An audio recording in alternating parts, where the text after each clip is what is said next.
Hello everyone, Silent here and welcome back to another Bedrock Edition tutorial. Today I'll be showing you how to build a very simple, cheap, and AFK-able lava farm in your Bedrock Edition worlds. This thing is super easy to build, very compact, and scalable to whatever size you want to build it. You can build it absolutely tiny with just a couple of cauldrons, or you can build it massive with hundreds of cauldrons. It is really up to you. This farm is also extremely easy to put together. It doesn't really have any redstone at all, and there's also multiple different ways to AFK and use this farm, so it's a very flexible design. Overall, I think it works out pretty well, and it's going to supply you with a ton of lava so that you can smelt everything in your world for free. Let's take a look at this build in some detail, shall we? As you can see, we are using the dripstones from 1.17 to drip little bits of lava down into our cauldrons.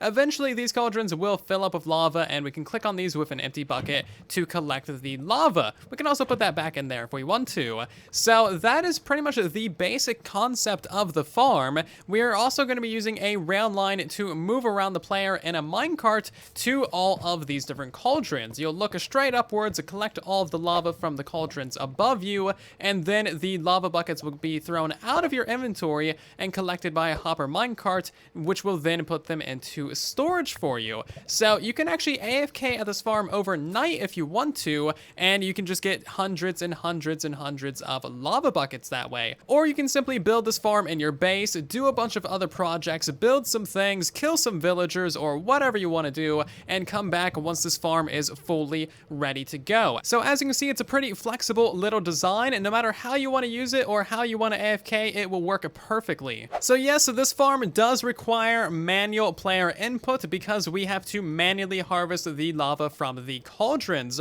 Unfortunately, dispensers do not interact with cauldrons in any way. As you can see, we have some dispensers with empty buckets, and it kind of just shoots the buckets into the lava. It would make a lot of sense if dispensers could interact with cauldrons, but until this feature is added to Minecraft, we have to actually manually harvest the farm. If you would like to see dispensers being able to function with cauldrons, there is a feedback post down in the description of the video. You can upvote that and help tell the developers that we want this feature. It's going to allow for fully AFK lava farms, among many other things. Of course, the main use for lava is going to be smelting or obsidian farms, but smelting is kind of a universal need that every Minecraft player has. Each lava bucket can smelt 100 items, so that is, of course, like, nearly 2 stacks of items that you can smelt with a single lava bucket. It is by far the best fuel in Minecraft, and it doesn't even use the buckets, so you're basically getting infinite free fuel easily and with very little hassle. So with 140 lava buckets, you can easily smelt 14,400 items, which is over 4 double chests, and that is enough furnace fuel and items to keep a single furnace like this one running for 40 hours.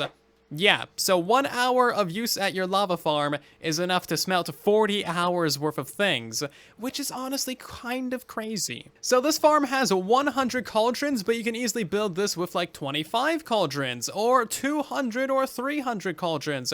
It is really easy to expand and, upgrade to whatever your needs may be. However, with 100 cauldrons, you'll get about 140 lava per hour, assuming that you're actually, riding around AFKing this thing and harvesting it as these cauldrons fill up. So the redstone of this farm really is dead simple. We have this little station over here, and this is just to store the minecart that the player can AFK in, and it's also to store the hopper minecart that actually collects all of your items. We also have hoppers in this area to collect all of the lava buckets from this hopper minecart, and this is where the storage of the farm is as well. As you can see, you get a lot of lava. Now on the opposite side, we have a tiny bit of supremely simple redstone just to give the player more buckets to collect lava with. You'll want to make sure that you have ample buckets, that way you can AFK for a longer time.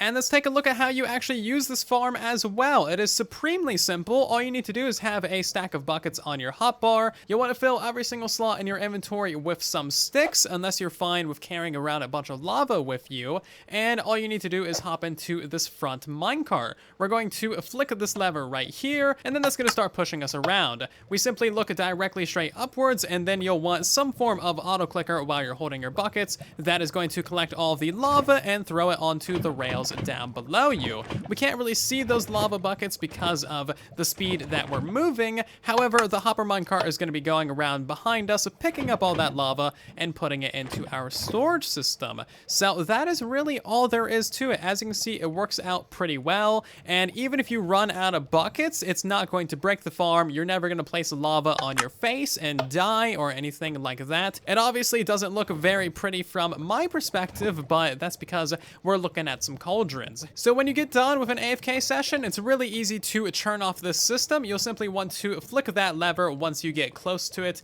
and then simply hold forwards until you get to your secondary parking spot. That ensures that the hopper minecart following closely behind you will go into its proper AFK spot. So what about harvesting your farm if it is completely full of lava? Well, you won't really need any of this redstone because your hopper minecart isn't going to be able to handle the capacity of 100 lava buckets. Instead, you'll want to fill up your hotbar full of empty buckets, and then you can simply run around the bottom here clicking on these cauldrons. You'll never lose any lava to the cauldrons above you, and if you have an empty inventory, some of the buckets will just go into your inventory. As you can see, it's really easy to tell which ones have lava in them because they're light gray, whereas the empty ones are dark gray. So essentially, you just run back and forth, and that is pretty much all there is to it. It is really straightforward. Now, once you start throwing lava buckets out of your inventory, you can start going ahead and dumping your inventory into your storage system. It's not necessarily an ideal system or anything, however, it is super straightforward,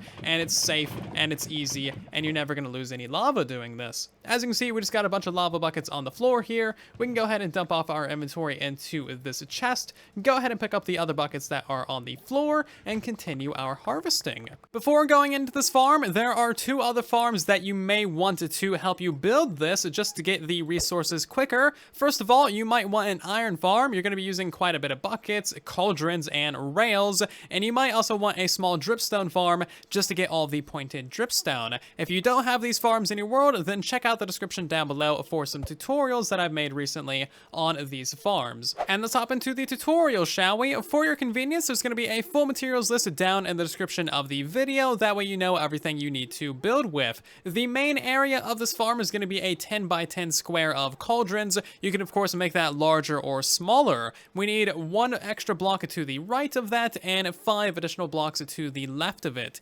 Additionally, this farm is going to be 6 blocks above the ground at least, but if you want the farm to actually be nice to look at and have easy viewing access to all of your cauldrons, you're going to want 8 blocks above the ground. You'll also need to dig a couple of blocks below the ground for hoppers and storage and possibly some levers. So we're going to start building by installing the rail line for our AFK track, and we're going to start building on this central 10 by 10 area marked out with quartz blocks. Anyway, we're going to start off by placing in 2 regular rails right here, and then a powered rail, and then simply go across with regular rails, and with a powered rail, and then get in your 2 churny rails. Just repeat this process going all the way across the build until you get to the far side over there, and then you should end up with a powered rail here going out into 2 regular rails. As you can see, it's a very simple rail line. Now, how you power your powered rails is up to you. You can either use some redstone blocks directly underneath the powered rails, which is very expensive, or what I would recommend doing is simply mining downwards a couple of blocks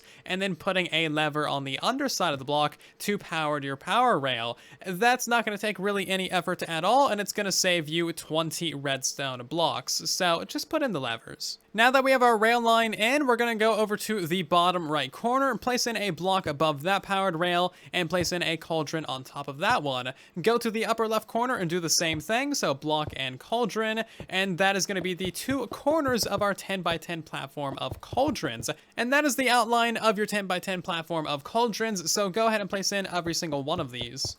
Now that the cauldrons are installed, we need to put in our platform for the dripstones. There is a couple different ways that you can do this. You can either have your platform at this layer right here, and then the dripstones right underneath that. That's going to be a little bit difficult to place, and it's also not going to look very good, but that's technically as compact as you can really get it.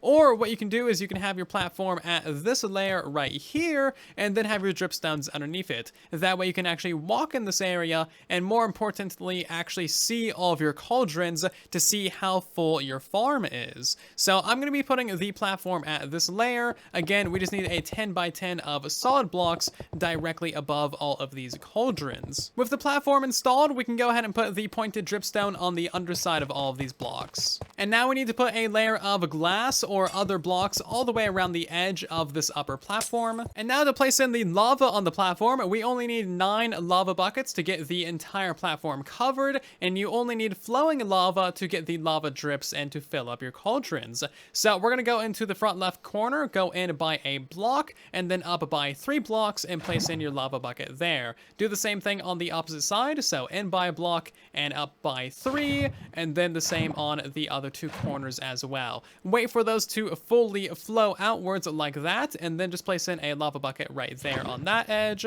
right there on that edge, and then just one right there in the middle, 2 by 2. All of those things will fully flow out, and as you can see, every block is now covered in this farm. We're now going to be getting lava drips from every single one of our dripstones, so the farm is going to be filling up with lava as you're building the rest of it. As you can see, it only takes a couple minutes to get a bunch of lava. And now for the minecart parking lot, item collection, and storage, we're going to mine over a 3 by 3 of blocks right here in this area, and then remove these blocks as well for the storage.